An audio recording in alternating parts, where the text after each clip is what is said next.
ஜெபம் பண்ண கடவோம்.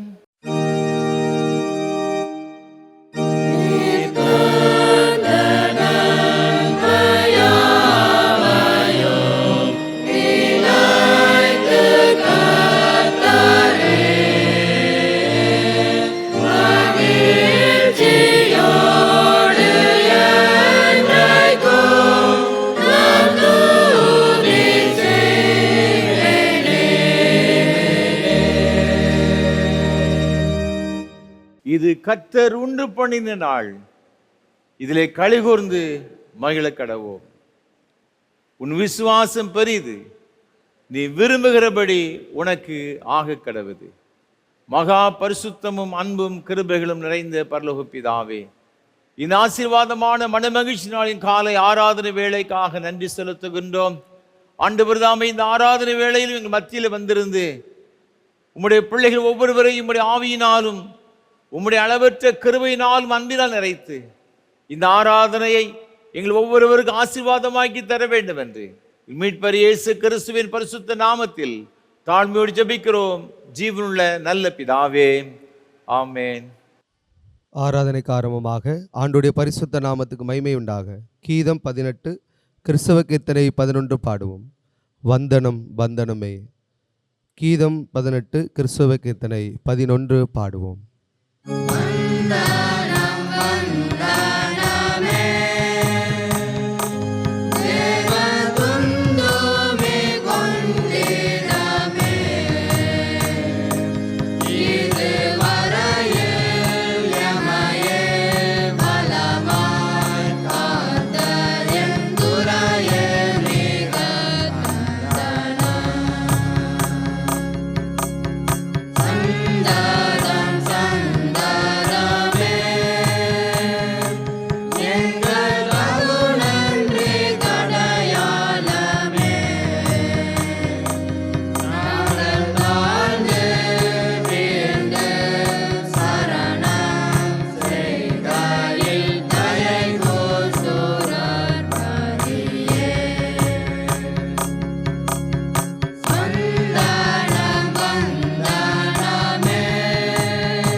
துன்மார்க்கன் தான் செய்த துன்மார்க்கத்தை விட்டு விலகி நியாயத்தையும் நீதியும் செய்வானாயில் அவன் தன் ஆத்மாவை பிழைக்க பண்ணுவான். என் பாவங்களை பாராதபடிக்கு நீர் உமது முகத்தை மறைத்து என் அக்கிரமங்களை எல்லாம் நீக்கியருளும். கர்த்தாவே, என்னை தண்டியும், ஆனாலும் நான் அவமாய் போகாதபடிக்கு உம்முடைய கோபத்திலே அல்ல மட்டாய் தண்டியும்.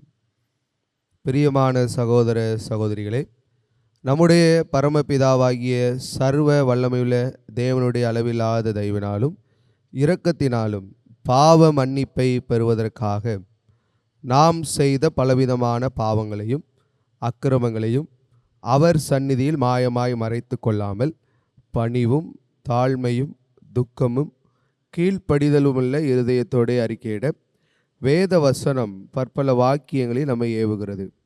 நாம் எக்காலத்திலும் தேவனுக்கு முன்பாக நம்முடைய பாவங்களை மனத்தாழ்மையாய் அறிக்கையிட வேண்டுவதுமன்றி அவருடைய திருக்கரங்களினாலே நாம் பெற்றுக்கொண்ட மேன்மையான உபகாரங்களுக்காக சோத்திரம் செலுத்தவும் மிகவும் சிறந்த அவருடைய புகழை பிரஸ்தாபம் பண்ணவும் அவருடைய மகா பரிசுத்த வசனத்தை கேட்கவும் நம்முடைய சரீரத்துக்கும் ஆத்மாவுக்கும் தேவையானவர்களுக்காக வேண்டிக் கொள்ளவும் நாம் கூடி வந்திருக்கிற தருணத்தில் பாவங்களை அறிக்கையிடுவது நமது விசேஷித்த கடமையாக இருக்கிறது. ஆகையால் இங்கே இருக்கிற நீங்கள் யாவரும் சுத்த இருதயத்தோடும் தாழ்ந்த சத்தத்தோடும் பரம கிருபாசன தண்டையில் என்னுடனே கூட சேர்ந்து நான் சொல்லுகிற பிரகாரம் சொல்ல உங்களை வேண்டிக் கொள்கிறேன். ஜெபமன கடவோம்.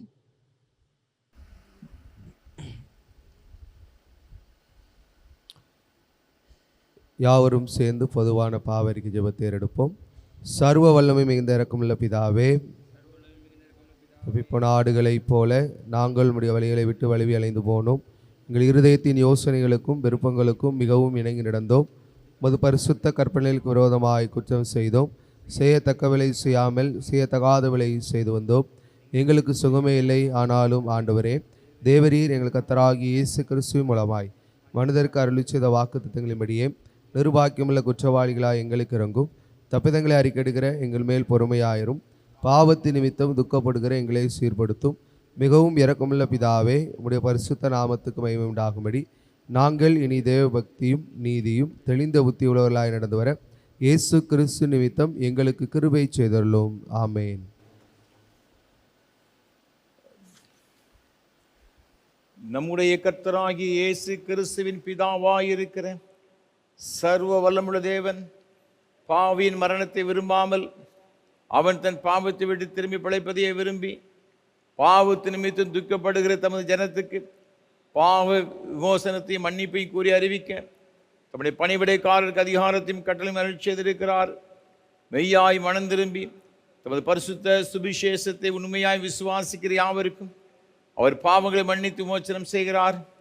ஆகையால் கடைசியில் அவருடைய நித்திய ஆனந்தத்தில் சேரத்தக்கதாக இத்தருணத்தை நாம் செய்கிறவருக்கு பிரியமாயிருக்கவும் இனி உயிரோடு நாளெல்லாம் மாசு இல்லாமல் பரிசுத்தம் உள்ளவர்களாக நடக்கவும் அவர் நமக்கு மெய்யான மனம் திரும்புதலையும் தம்முடைய பரிசுத்த ஆவியை அருளி செய்ய வேண்டும் என்று நமது ஆண்டவர் இயேசு கிறிஸ்து மூலமாய் அவரை வேண்டிக் கொள்ள கடவோம். ஆமென்.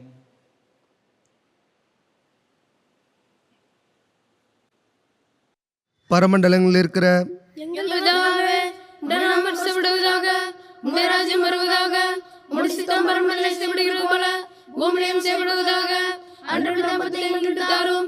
எங்களுக்கு விரோதமாய் குற்றம் செய்கிறவர்களுக்கு மன்னிக்கிறது போல எங்கள் குற்றங்களை எங்களுக்கு மன்னியும். எங்களை சோதனைக்குள் பிரவேசிக்க பண்ணாமல் தீமையை ரட்சித்துக் கொள்ளும். ராஜ்யமும் வல்லமையும் மகிமையும் என்னைக்கும் உடையவரே. ஆமென். ஆண்டவரே, எங்கள் உதடுகளை திறந்தருளும்.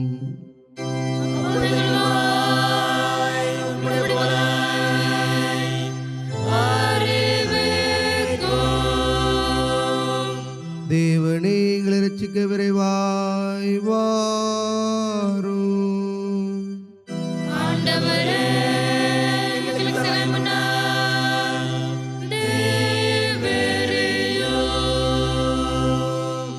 பிதாவுக்கும் குமாரனுக்கும் பரிசுத்தாவிக்கும் மகிமை உண்டாவதாக.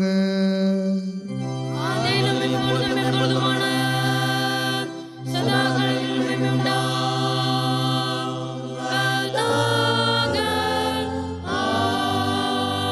ஆமென்.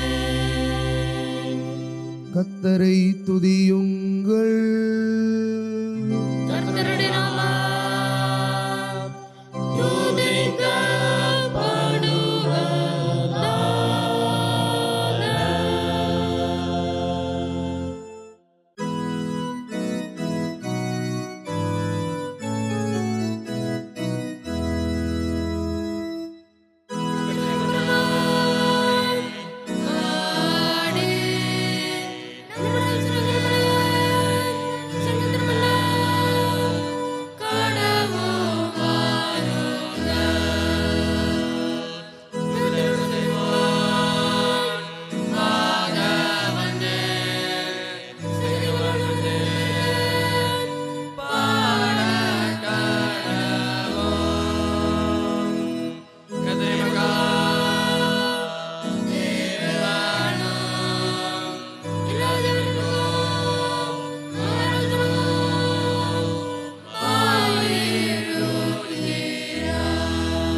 முறைமுறையாக வாசிக்கும்படியாக தெரிந்து கொள்ளப்பட்ட சங்கீதம் முதலாம் சங்கீதம். முதலாவது சங்கீதத்தை முறைமுறையாக வாசிப்போம். துன்மார்க்குடைய ஆலோசனை நடவாமலும் பாவையுடைய வழியில் இல்லாமலும் பரியாசக்காரர் உட்காரும் இடத்தில் உட்காராமலும் கர்த்தருடைய வேதத்தில் பிரியமாயிருந்து இரவும் பகலும் அவருடைய வேதத்தில் தியானமாயிருக்கிற மனுஷன் பாக்கியவான். அவன் நீர்க்கால்களின் ஓரமாய் நடப்பட்டு தன் காலத்தில் தன் கனியை தந்து இலை உதிராதிருக்கிற மரத்தை போல் இருப்பான். அவன் செய்வதெல்லாம் வாய்க்கும். துன்மார்க்கரோ அப்படி இராமல் காற்று பறக்கடிக்கும் பதரை போல் இருக்கிறார்கள். ஆகையால் துன்மார்க்க நியாய தீர்ப்பிலும் பாவிகள் நீதிமான்களின் சபையிலும் நிலை நிற்பதில்லை. கர்த்தர் நீதிமான்களின் வழியை அறிந்திருக்கிறார், துன்மார்க்கரின் வழியோ அழியும்.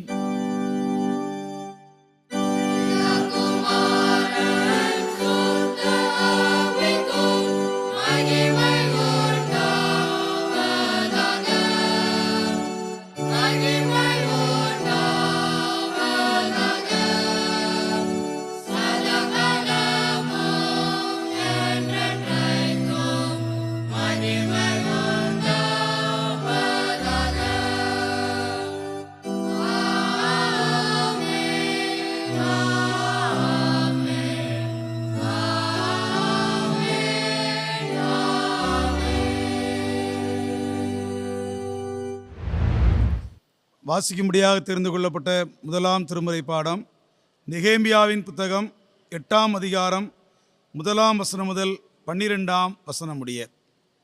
முதலாம் திருமுறை பாடம் நெகேமியா அதிகாரம் 8 வசனங்கள் 1 முதல் 12 வரை. ஜனங்கள் எல்லாரும் தண்ணீர் வாசலுக்கு முன்னான வீதியிலே ஒருமனப்பட்டு கூடி கர்த்தர் இஸ்ரவேலுக்கு கற்பித்த மோசேயின் நியாயப்பிரமாண புஸ்தகத்தை கொண்டு வர வேண்டும் என்று வேதபாரகனாய் எஸ்ராவுக்கு சொன்னார்கள். அப்படியே 7ஆம் மாதம் முதல் தேதியில் ஆசாரியனான எஸ்ரா நியாயப்பிரமாணத்தை புருஷரும் ஸ்திரீகளும் கேட்டு அறியத்தக்க அனைவருமாகிய சபைக்கு முன்பாக கொண்டு வந்து தண்ணீர் வாசலுக்கு முன்னான வீதிக்கு எதிரே இருந்து காலமே தொடங்கி மத்தியானம் மட்டும் புருஷருக்கும் ஸ்திரீகளுக்கும் கேட்டு அறியத்தக்க மற்றவர்களுக்கும் முன்பாக அதை வாசித்தான். சகல ஜனங்களும் நியாயப்பிரமாண புஸ்தகத்திற்கு கவனமாய் செவி கொடுத்தார்கள். வேதபாரகனாய் எஸ்ரா அதற்கென்று மரத்தால் செய்யப்பட்ட ஒரு பிரசங்க பீடத்தின் மேல் நின்றான். அவன் அண்டையில் அவனுக்கு வலது பக்கமாக மத்தித்தியாவும் செமாவும் அனாயாவும் உரியாவும் இல்கியாவும் மாசையாவும், அவனுக்கு இடது பக்கமாக பெதாயாவும் மீசவேலும் மல்கியாவும் அசூமும் அஸ்பதானாவும் சகரியாவும் மெசுல்லாமும் நின்றார்கள். எஸ்ரா சகல ஜனங்களுக்கும் உயர நின்று சகல ஜனங்களும் காண புஸ்தகத்தை திறந்தான். அவன் அதை திறந்தபோது ஜனங்கள் எல்லாரும் எழுந்து நின்றார்கள். அப்பொழுது எஸ்ரா மகத்துவமுள்ள தேவனாய கர்த்தரை ஸ்தோத்தரித்தான். ஜனங்கள் எல்லாரும் தங்கள் கைகளை குவித்து அதற்கு மறுமொழியாக ஆமேன் ஆமேன் என்று சொல்லி குனிந்து முகங்குப்புற விழுந்து கர்த்தரை பணிந்து கொண்டார்கள். யெசுவா, பானி, செரபியா, யாமின், அக்கூப், சபதாயி, ஒதியா, மாசேயா, கேலிதா, அசரியா, யோசபாத், ஆனான், பெலாயா என்பவர்களும் லேவியரும் நியாயப்பிரமாணத்தை ஜனங்களுக்கு விளங்கப்படினார்கள். ஜனங்கள் தங்கள் நிலையிலே நின்றார்கள். அவர்கள் தேவனுடைய நியாயப்பிரமாண புஸ்தகத்தை தீர்க்கமாக வாசித்து அர்த்தம் சொல்லி வாசித்ததை அவர்களுக்கு விளங்கப்படினார்கள்.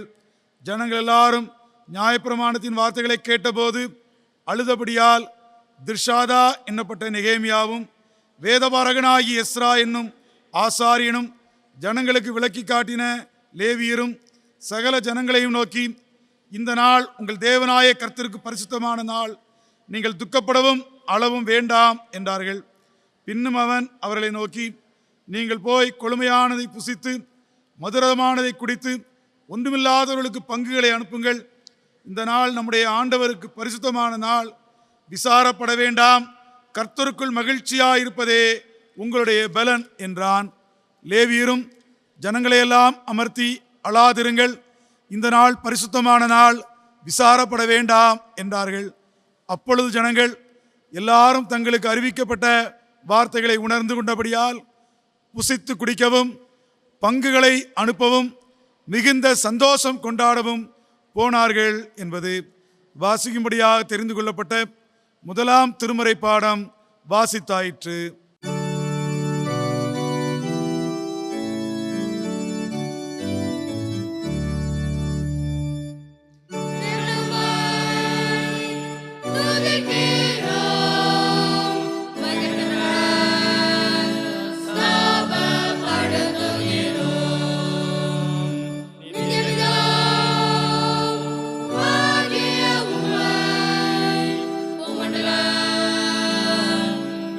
எல்லாம்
வாசிக்கும்படியாக குடிக்கப்பட்ட இரண்டாம் வேத பாடம் அப்போஸ்தலனாகிய பவுல் கொரிந்தியருக்கு எழுதிய முதலாம் நிருபம் 14ஆம் அதிகாரம் 20 முதல் 23 வசனங்கள். 1 கொரிந்தியர் 14 20 முதல் 23. சகோதரரே, நீங்கள் புத்தியிலே குழந்தைகளாயிராதேயுங்கள், துர்க்குணத்திலே குழந்தைகளாயும் புத்தியிலே தேறினவர்களாயும் இருங்கள். மறுபாசைக்காரராலும் மறு உதடுகளாலும் இந்த ஜனங்களிடத்தில் பேசுவேன், ஆகிலும் அவர்கள் எனக்கு செவி கொடுப்பதில்லை என்று கர்த்தர் சொல்லுகிறார் என்று வேதத்தில் எழுதியிருக்கிறதே. அப்படி இருக்க அந்நிய பாஷைகள் விசுவாசிகளுக்கு அடையாளமாயிராமல் அவ்விசுவாசிகளுக்கு அடையாளமாயிருக்கிறது. தீர்க்க தரிசனமோ அவ்விசுவாசிகளுக்கு அடையாளமாயிராமல் விசுவாசிகளுக்கு அடையாளமாயிருக்கிறது. ஆகையால் சபையார் எல்லாரும் ஏகமாய் கூடி வந்து எல்லாரும் அந்நிய பாஷைகளிலே பேசிக்கொள்ளும்போது கல்லாதவர்களாவது அவ்விசுவாசிகளாவது உள்ளே பிரவேசித்தால் அவர்கள் உங்களை பைத்தியம் பிடித்தவர்கள் என்பார்கள் அல்லவா? வாசிக்கும்படியாக குறிக்கப்பட்ட இரண்டாம் வேத பாடம் வாசித்தாயிற்று.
வானத்தையும் பூமியும் படைத்த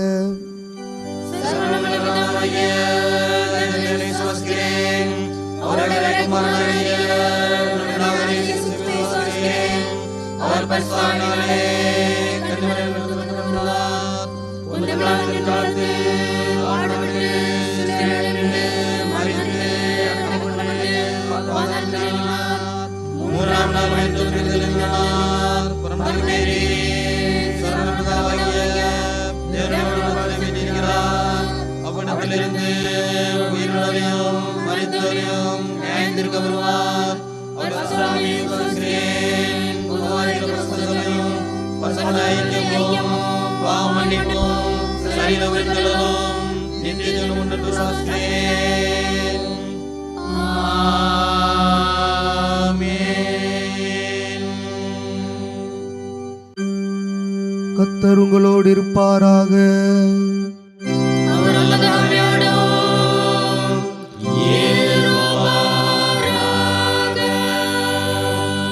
ஜெபம் பண்ண கடவோம். கர்த்தாவே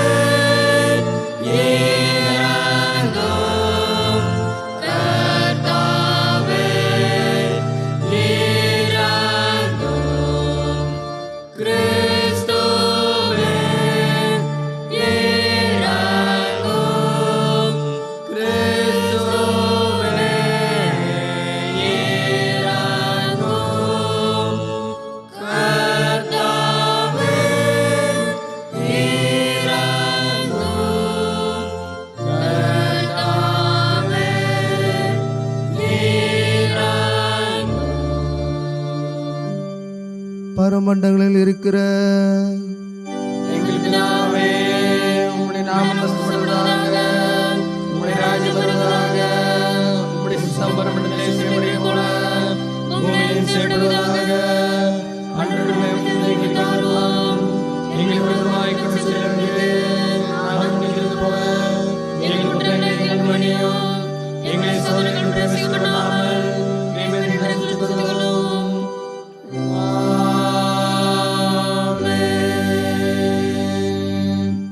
கர்த்தாவே, உம்முடைய இரக்கத்தை எங்கள் காண்பியோ.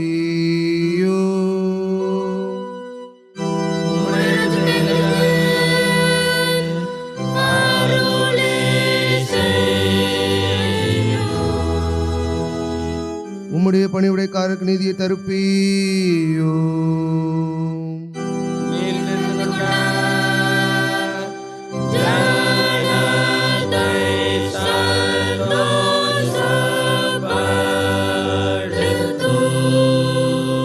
கர்த்தாவே, உம்முடைய ஜனத்தை ரட்சியோ.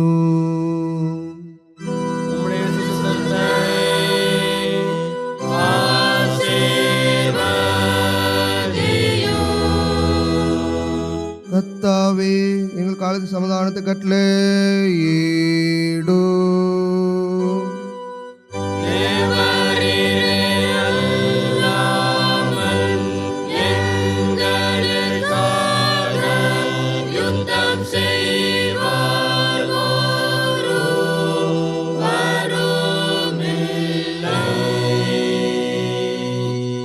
பராபரனே, எங்கள் இதயத்தை சுத்திகரியோ.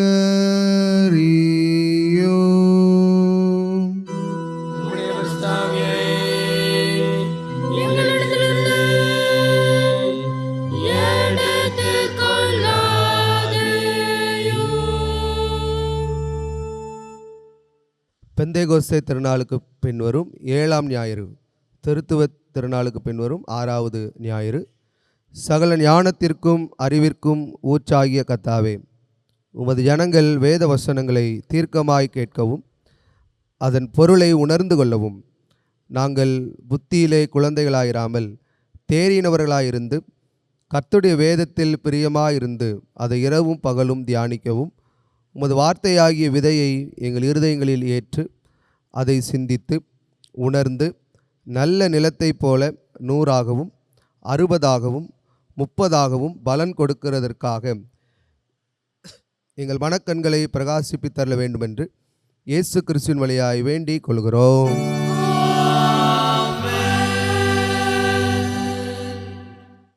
சமாதானத்துக்கு காரணரும் ஏக சிந்தையை விரும்புகிறவருமாகிய தேவனே, உம்மை அறிவதே நித்திய ஜீவன், உம்மை சேவிப்பதே மெய் சுவாதீனம். தேவரீரை தஞ்சமாக கொண்டிருக்கிற உமது அடியாராகிய நாங்கள் எந்த விரோதிகளுடைய வல்லமைக்கும் பயப்படாதிருக்கும்படியாக எங்கள் சத்துருக்கள் செய்கிற எல்லா பிரயத்தனங்களில் நின்று கர்த்தராகிய இயேசு கிறிஸ்துவின் வல்லமையினால் எங்களை காப்பாற்றி அருளும்.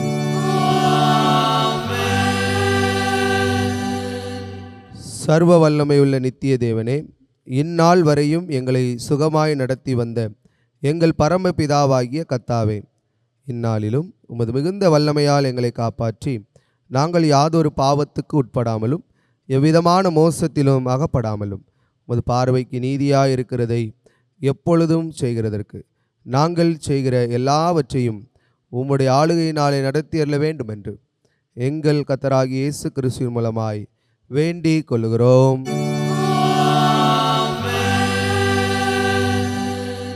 மகா அதிசயங்களை செய்கிற சர்வ வல்லமையுள்ள நித்திய தேவனே, எங்கள் பேராயர்கள் மேலும் ஆயர்கள் மேலும் சபை ஊழியர்கள் மேலும் அவர்கள் விசாரணைக்கு ஒப்புவிக்கப்பட்ட எல்லா திருச்சபைகள் மேலும் ஆரோக்கியம் தருகிற உம்முடைய கிருபையுள்ள ஆவியை அனுப்பி அவர்கள் உமக்கு உத்தம பிரியமுள்ளவர்களாய் நடக்கும்படி உமது ஆசீர்வாதமாகிய பணி அவர்கள் மேல் ஓயாமல் பெய்யச் செய்தருளும். கர்த்தாவே, எங்கள் காரிய கர்த்தரும் மத்தியஸ்தருமாகிய இயேசு கிறிஸ்துவுக்கு மகிமையுண்டாக இதை கட்டளையிட்டருளும். இத்தருணத்தில் ஒருமனப்பட்டு உம்மை நோக்கி எங்கள் பொதுவான விண்ணப்பங்களை செய்ய எங்கள் கிருபை அளித்த சர்வவல்லமையுள்ள தேவனே, 2 பேராவது 3 பேராவது என் நாமத்தினாலே கேட்கிறவர்களை கூடி வரும்பொழுது அவர்கள் கேட்கிறவர்களை அருளை செய்வர் என்று வாக்குறுதி இருக்கிறீரே. கத்தாவே உமது அடியாராக எங்களுக்கு வேண்டிய நன்மைகள் உண்டாகும். எங்கள் விருப்பங்களை வேண்டுதல் இப்பொழுது நிறைவேற்றி இம்மையிலே உம்முடைய சத்தியத்தை அறிகிற அறிவையும் மறுமையிலே நித்திய ஜீவனையும் எங்களுக்கு கட்டளையிட்டருளும்.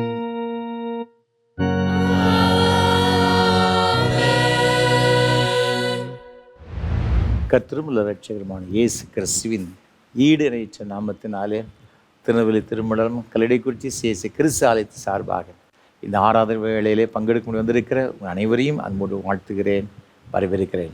கர்த்தருடைய கிருபை ஆசீர்வாதம் உங்களோடு கூட இன்றும் என்றும் சதா காலங்களிலும் நிலைத்திருப்பதாக.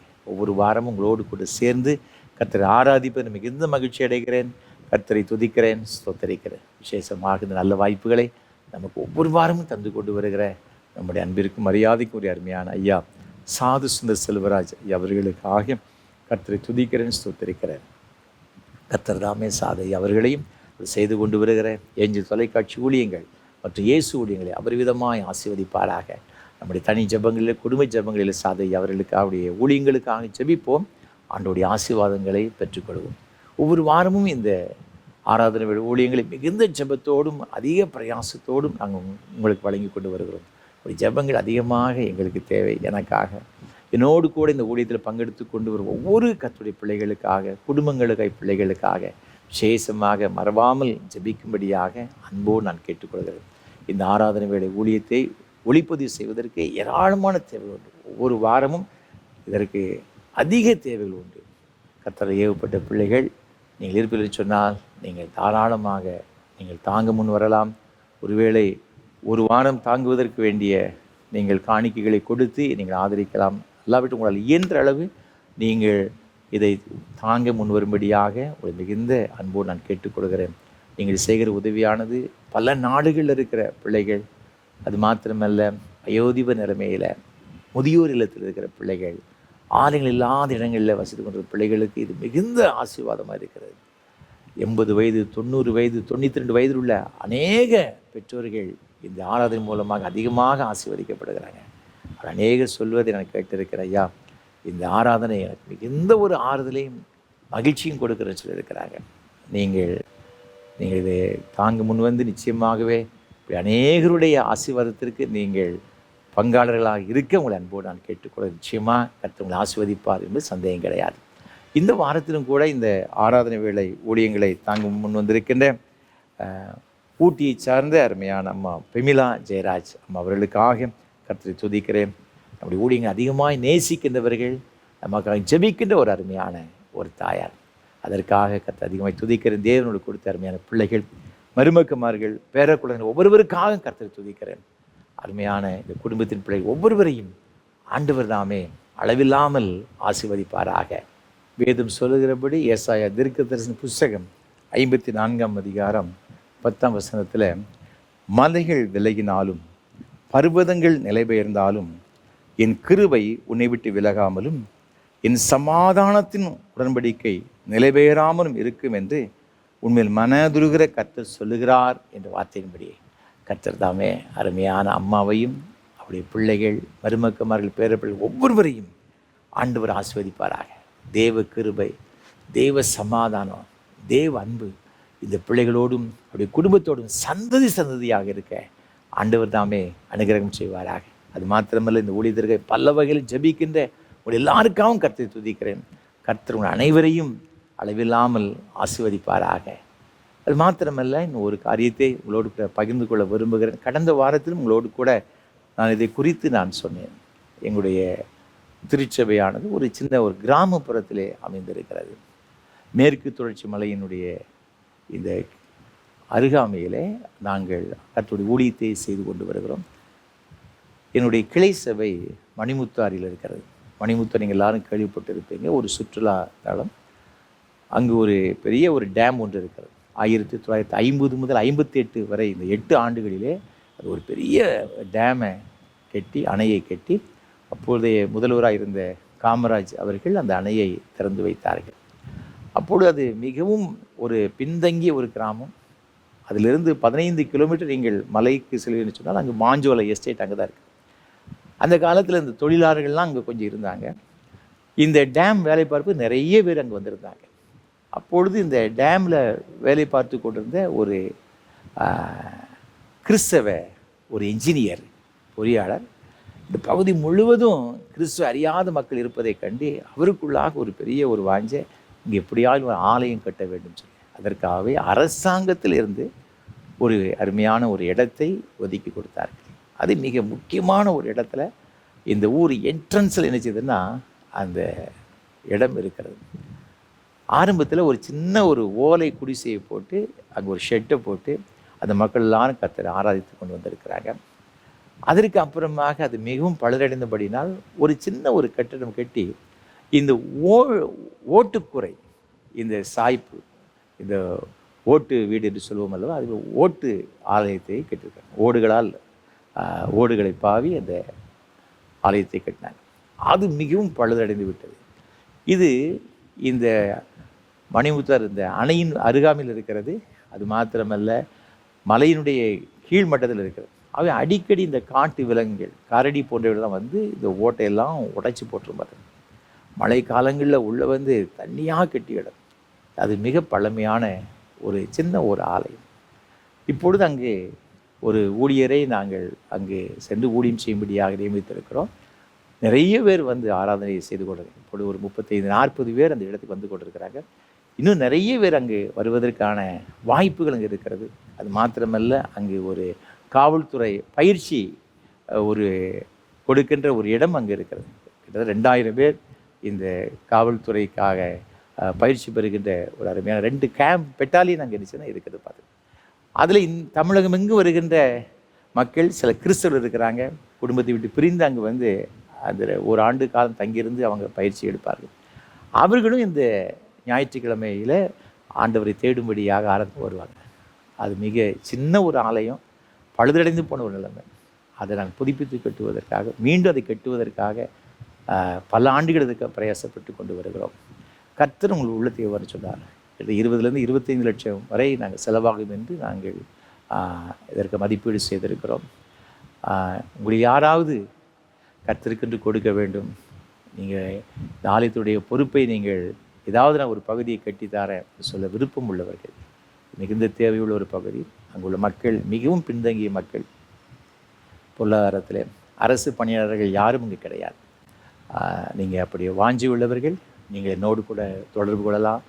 அந்த ஆலயத்தினுடைய கணக்கு, வங்கி கணக்கு எண்ணை உங்களுக்கு அனுப்புகிறேன், நீங்கள் அதில் செலுத்தலாம். நிச்சயமாக கர்த்தர் உங்களை அபரிவிதமாக ஆசீர்வதிப்பார் என்ற சந்தேகம் கிடையாது.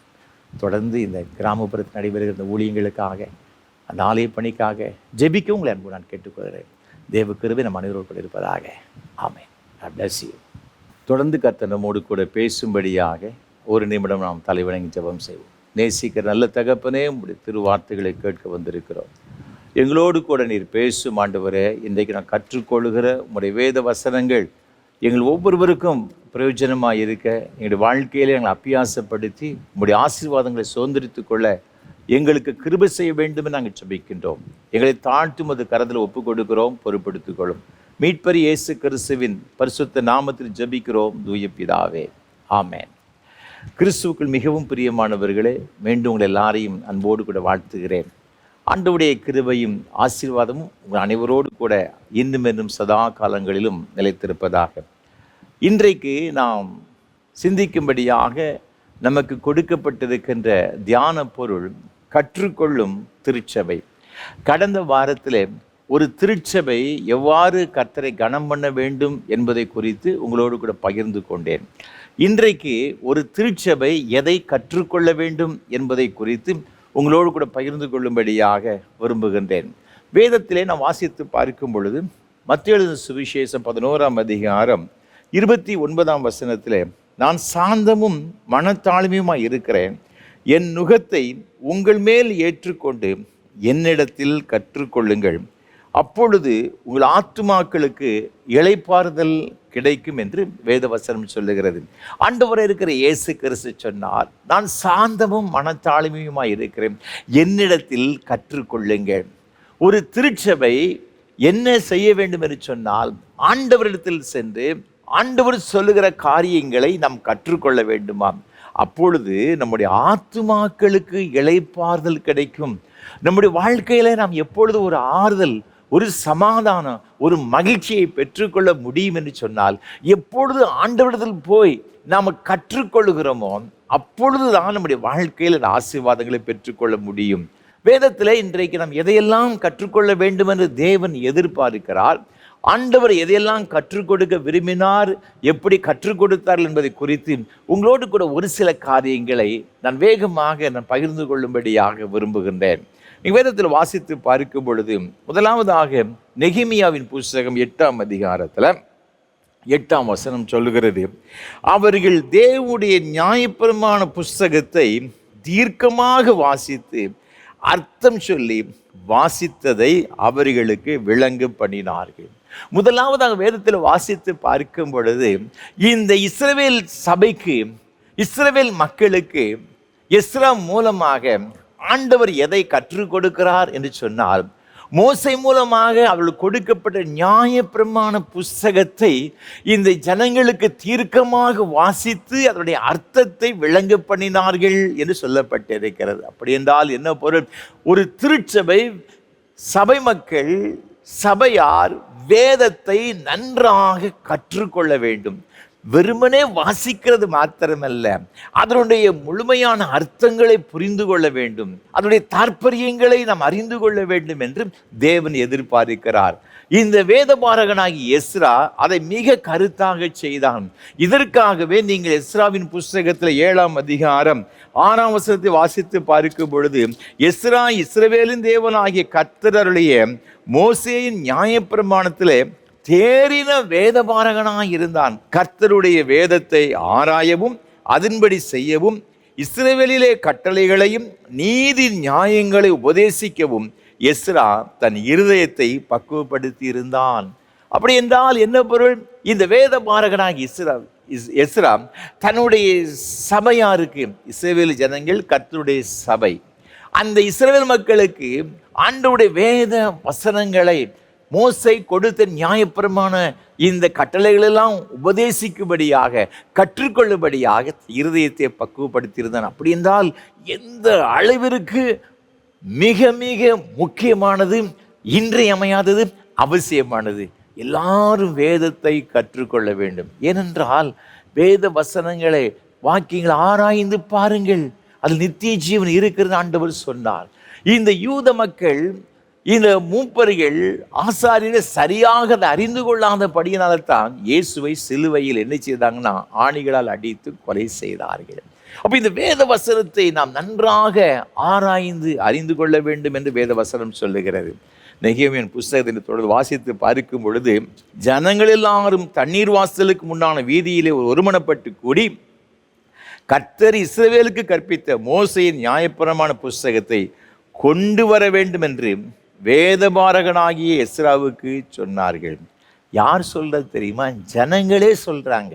எஸ்ராவிட்ட போய் சொல்றாங்க, இந்த மோசே அருளிய, மோசே கொடுத்த நியாயப்பிரமாண புஸ்தகத்தை கொண்டு வாருங்கள்.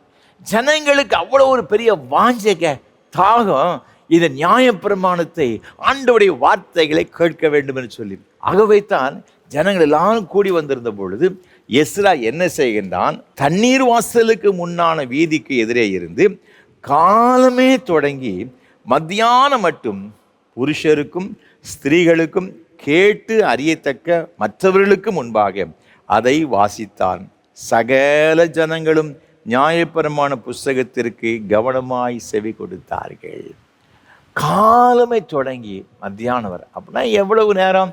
காலையிலனா நம்ம 8-9 மணிலேருந்து மத்தியானம் 12 மணி வரை என்று நாம் நினைத்து கொண்டிருக்கோம். காலமே அப்படின்னா நீங்கள் ஆங்கில வேதாமத்தில் பார்க்கும்போது டே பிரேக் அப்படி சொல்லும். அப்படின்னா என்ன?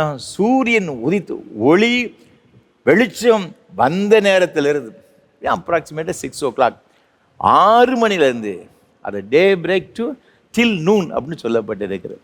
மத்தியானம் 12 மணி வரை 6 மணி நேரம் புஸ்தகத்தை அவன் வாசிக்கின்றான். காலையிலிருந்து மத்தியானம் 12 மணிக்கு 6 மணி நேரம் வேதத்தை வாசித்து அதற்குடைய அர்த்தத்தை அவன் என்ன செய்தான்னா சொல்லி கொடுக்கிறதாக நாம் வேதத்திலே நாம் பார்க்கின்றோம். இன்றைக்கு வேத வசனங்களை கேட்பதற்கான நம்முடைய செவிகள் மந்தமாகிவிட்டது. இன்றைக்கு எத்தனை பேர் இந்த வேதத்துக்கு முக்கியத்துவம் கொடுத்துருக்கிறோம்? யோசித்து பாருங்கள். நீங்கள் இந்த நெகேமியா புத்தகத்தை வாசித்து பாருங்க. ஜனங்கள் எல்லாரும் நியாயப்பிரமாணத்தினுடைய வார்த்தைகளை கேட்டபோது அழுதபடியால் என்று சொல்லப்பட்டிருக்கிறது. இந்த வார்த்தை இந்த ஜனங்களுக்குள்ளாக கடந்து வருகிறது. இந்த வார்த்தையை கேட்ட உடனே ஜனங்கள் அழுதார்கள், துக்கப்பட்டார்கள் என்று வசனம் சொல்லுகிறது. எதற்காக தெரியுமா? நீங்கள் இந்த 12ஆம் வசனத்தை வாசித்து பார்க்கும்போது சொல்லுகிறது, அப்பொழுது ஜனங்கள் எல்லாரும் தங்களுக்கு அறிவிக்கப்பட்ட வார்த்தைகளை உணர்ந்து கொண்டபடியால். இந்த வார்த்தையை அவர்கள் கேட்ட உடனே அவர்களுக்குள்ளாக ஒரு உணர்வு என்ன செய்கிறது ஏற்படுகிறது. இன்றைக்கு நிறைய பேருக்குள்ள இந்த உணர்வே என்னச்சுன்னா இல்லை. ஒரு கிறிஸ்தவன் ஒரு கிறிஸ்தவளுக்கு என்ன தேவை அப்படி பார்த்தீங்கன்னா உணர்வுள்ள ஒரு இருதயம்.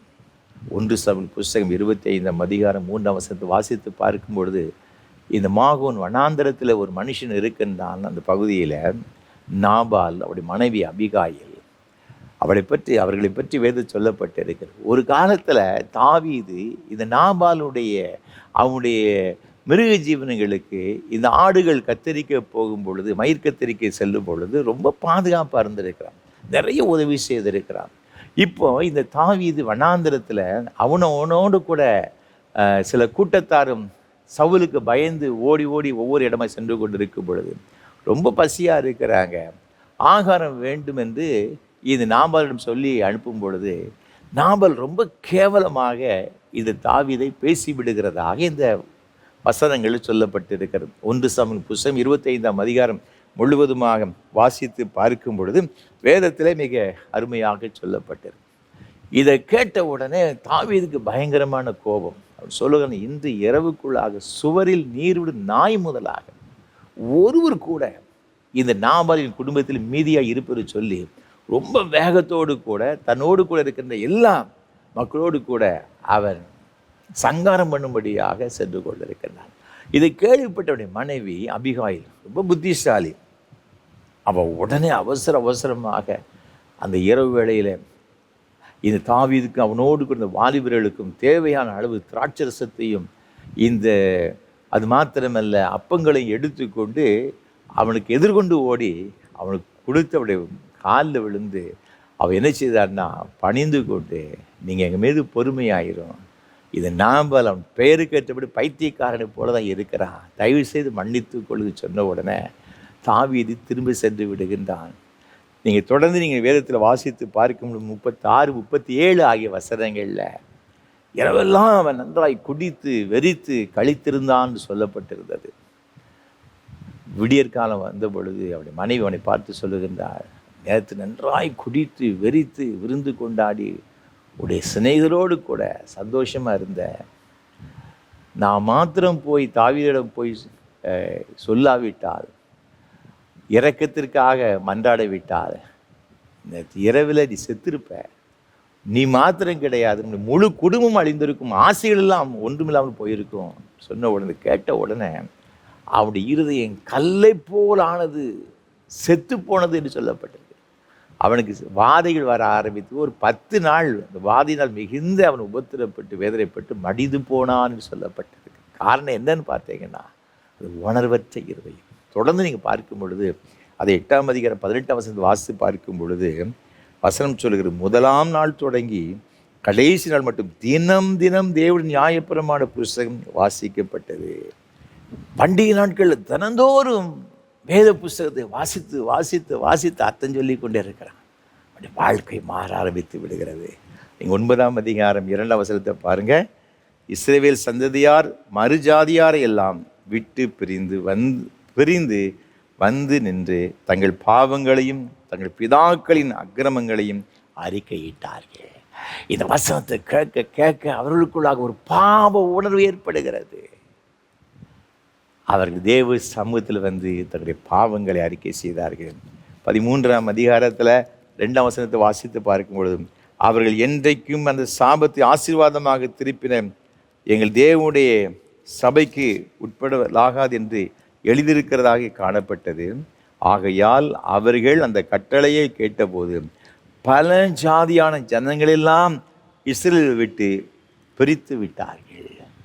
எந்தெந்த ஆண்டவருடைய ஜனங்கள், இஸ்ரவேல் ஜனங்கள் பல வகையான விக்கிரகங்களை வழிபடுகிற ஜாதிகளோடு கூட அவர்கள் கலந்து திருமணம் செய்து கொண்டார்களோ அதையெல்லாம் என்ன செய்தான பிரித்து அவர்கள் அனுப்பி விடுகிறதாக வேதத்தில் பார்க்கிறோம்.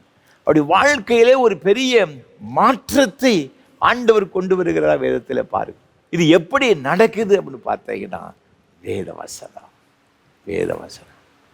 வேத வசனத்தை நம்ம வாசிக்க உள்ளத்தில் ஒரு பெரிய மாற்றத்தை, உள்ளான ஒரு பெரிய மாற்றத்தை கொண்டு வருகிறது. கடந்த லெந்து காலங்களில் கர்த்தர் என்னுடைய சபைக்கு ஒரு காரியத்தை செய்யும்படி ஒரு நடத்துதலை கொடுத்தார். ஒவ்வொரு லெந்து காலத்துலேயும் அந்த 40 நாட்களில் இரவு 9 மணிக்கு இந்த இரவு ஆராதனை காம்ப்ளின் சர்வீஸ் அப்படின்னு சொல்லுவாங்க பார்த்து கிடக்க. அது எங்களுடைய சபையிலே ஒரு 12லேருந்து ஒரு 15 நிமிஷம் தான் நடக்கும். அது ரொம்ப சின்ன ஒரு ஷார்ட் சர்வீஸ். அது இந்த லெந்து டேஸ் மாத்திரம்தான் நடக்கும் பார்த்துக்கிடுங்க. எனக்குள்ள ஒரு ஏவுதல் என்ன அப்படின்னு பார்த்தீங்கன்னா, இந்த ஜனங்கள் வேத வசனத்தை கற்றுக்கொள்ள வேண்டும். அதற்காக மக்கள்கிட்ட அறிவிப்பு கொடுத்தேன். கரெக்டாக 9 o'clock அந்த சர்வீஸ் ஆரம்பிக்கும். 1/2 மணி நேரம் நீங்கள் எல்லோரும் வாங்க. எல்லார் கையிலும் கண்டிப்பாக பைபிள் இருக்கணும். மொபைல் பைபிள்லாம் இருக்கக்கூடாது. நம்முடைய ஒரிஜினல் பைபிள் நீங்கள் எடுத்துகிட்டு வாங்க. தினந்தோறும் வாசிக்கணும் ஒரு 1/2 hour என்று சொல்லி அழைப்பு கொடுக்கும். ஏராளமான மக்கள் பங்கு பெற்றாங்க. எனக்கு ரொம்ப ஆச்சரியமாக இருந்துச்சு. மற்றபடி அதில் அந்த ஆராதனையில் ரொம்ப கொஞ்சம் பேர் தான் பங்கு பெறுவாங்க. நிறைய பேர் வந்தாங்க. சபையார் 2 பேர் 15 நிமிடங்கள் எரிச்சுவாங்கன்னா வாசிப்பாங்க. ஜனங்கள் 9 மணிக்கு வேதத்தை அவர்கள் எல்லாம் திருப்பி வைத்து கொள்வார்கள். வரிசையை வாசிக்குவாங்க. 1/2 மணி நேரம் அங்கே இங்கே திரும்ப மாட்டாங்க. அந்த நாட்கள் ரொம்ப ஆசீர்வாதமாக இருந்துச்சு. அநேக ஜனங்கள் ஐயா, அநேக புத்தகங்களை நாங்கள் படிக்கும்படியாக தேவன் கிருபை செய்த 40 நாட்களில் இது எங்களுக்கு ரொம்ப பிரயோஜனமாக இருந்துச்சு. உள்ளத்தில் ஒரு பெரிய சந்தோஷமாக இருந்தது என்று சொன்னாங்க. இரண்டாவதாக ஆண்டவர் நம்மளுக்கு என்ன விரும்புகிறாரு, எதை கற்றுக்கொள்ள வேண்டும் என்று விரும்புகிறார். வேதத்தை வாசித்து பார்க்கும் பொழுது இங்கு 1 தெசலோனிக்கேயர் நிருபம் 5ஆம் அதிகாரம் 17ஆம் வசனம் சொல்லுகிறது. இடைவிடாமல் ஜெபம் பண்ணுங்கள் என்று வசனம் சொல்லுகிறது. நீங்கள் இதே 1 தெசலோனிக்கேயர் 1ஆம் அதிகாரம் 10ஆம் வசனத்தை வாசித்து பார்க்கும் பொழுது இயேசு அவர் மரித்தோரிலிருந்து எழுப்பினவரும் இனிவரும் கோபாக்கினர் என்று நம்மை நீங்களாக்கி ரட்சிக்கிறோமா இருக்கிற அவருடைய குமாரனாகி இயேசு பரலோகத்திலிருந்து வருவதை நீங்கள் எதிர்பார்த்து கொண்டிருக்கிறதையும் அறிவிக்கிறார்களே. இந்த ஜனங்கள் ஆண்டவருடைய வருகை எதிர்பார்த்து கொண்டிருக்கிற ஜனங்கள். அப்போ எந்த அளவிற்கு இவங்கெல்லாம் ஆண்டவரோடு கூட ஆண்டவர் மீது ரொம்ப பற்றோடு வைராக்கியத்தோடு பக்தி உள்ள ஒரு வாழ்க்கை வாழ்ந்து கொண்டு இருப்பாங்க. அவங்கள பார்த்து பவுல் சொல்கிறாரு, இடைவிடாமல் ஜெபம் பண்ணுங்க. ஒரு நாள் சீசர் கேட்குறாங்க ஆண்டவர்கிட்ட நீங்கள் லூக்கா 11ஆம் அதிகாரத்தை வாசித்து பார்த்தீங்கன்னா 1ஆம் வசனம் சொல்லுகிறது, இயேசு ஒரு இடத்துல ஜெபம் பண்ணி முடித்த பின்பு அவருடைய சீஷரில் ஒருவன் அவரை நோக்கி, ஆண்டவரே, யோவான் தன் சீஷருக்கு ஜெபம் பண்ண போதித்தது போல நீரும் எங்களுக்கு போதிக்க வேண்டும் என்றான். இயேசுநாதர் கூட இவங்க ஊழியத்துக்கு சென்று கொண்டே இருக்கிறாங்க. ஆனால் அவங்களுக்கு எப்படி ஜெபம் பண்ணணும்னு தெரியலை. ஆண்டவர்கிட்ட போய் கேட்குறாங்க, ஆண்டவரே, இந்த யோவான் ஸ்நானகன் தன் சீசருக்கு ஜெபம் பண்ண சொல்லி கொடுத்துருக்குறான், அதே மாதிரி நீங்களும் எங்களுக்கு சொல்லித்தாங்க. ஆண்டவர் அருமையான ஜெபத்தை கற்றுக் கொடுத்தார். பரமண்டலங்களில் இருக்கிற எங்கள் பிதாவே, இந்த கர்த்தருடைய ஜெபத்தை அங்கு கற்றுக் கொடுக்கிறதாக வேதத்தில் நாம் பார்க்கிறோம். இதையெல்லாம் கற்றுக்கொண்ட இந்த சீசர்கள் தான் நீங்கள் வேதத்தில் வாசித்து பார்க்கும் பொழுது மத்திய எழுதின சுவிசேஷம் 26ஆம் அதிகாரத்தில், என் ஆத்துமா மரணத்துக்கு ஏதுவான துக்கம் கொண்டிருக்கிறது, நீங்கள் இங்கே தங்கி என்னோடு கூட விழித்திருங்கள் என்று சொல்லி சற்று அப்புறம் போய் முகங்குப்புற விழுந்து, என் பிதாவே, இந்த பாத்திரம் என்னை விட்டு நீங்க கூடுமானால் நீங்கும்படி செய்யும், ஆகிலும் என் சித்தத்தின்படி அல்ல உம்முடைய சித்தத்தின்படி ஆக கடவுது என்று ஜெபம் பண்ணினார். ஆண்டவர் இங்கு அதிக வியாகுலத்தோடு வேதனையோடு கூட ஜெபம் பண்ணுகிறதாக வேதத்தில் சொல்லப்பட்டிருக்கிறது. இவங்களை பார்த்து சொன்னார், நீங்கள் கொஞ்சம் விழித்திருங்க அப்படின்னு சொல்லி. ஆனால் திரும்பி வந்து பார்க்குறாங்க, ஆண்டவர் பார்க்குறாரு, நித்திரை பண்ணி கொண்டிருக்கிறாங்க. ஆண்டவர் சொன்னார், நீங்கள் சோதனைக்குட்படாதபடிக்கு விழித்திருந்து ஜெபம் பண்ணுங்க. ஆவி உற்சாகம் பொழுதுதான் மாம்சமோ பலவீனம் உள்ளது. ஆவி உற்சாகமாக தான் இருக்குது, ஆனால் மாம்சம் என்னச்சுன்னா பலவீனமாக இருக்கிறது அப்படி சொல்லிட்டு திருப்பி 2ஆம் முறை ஜெபம் பண்ண போகிறாரு. வந்து பார்க்குறாரு, அவங்க தூங்கிட்டு தான் இருக்கிறாங்க. அது திருப்பியும் சொல்லிட்டு 3ஆம் முறையும் ஜெபம் பண்ண சென்றதாக வேதத்தில் பார்க்கிறோம்.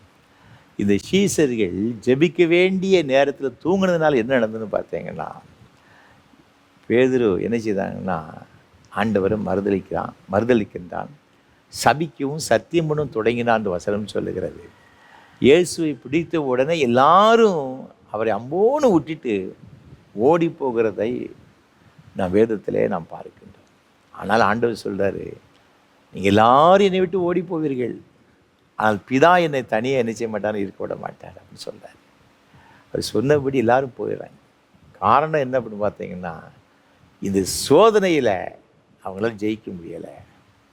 ஆனால் இயேசுநாதர் அவர் மீண்டும் மீண்டும் மீண்டும் 3 முறை ஜெபித்ததாக சொல்லப்பட்டிருக்கிற இடத்துல, அதனால இந்த சிலுவை பாடுகள், சிலுவை மரணத்தை அவர் வெகு எளிதாக அதை கடந்து சென்றதாக, அவர் வெற்றி பெற்றதாக வேதத்திலே பார்க்கின்றோம்.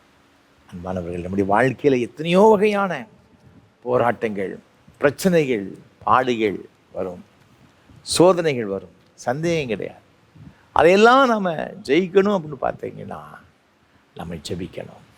ஆண்டவர் அதைத்தாங்க எதிர்பார்க்கிறாரு. ஆண்டவர் அதைத்தான் நம்ம கற்றுக் கொடுக்கிறாரு.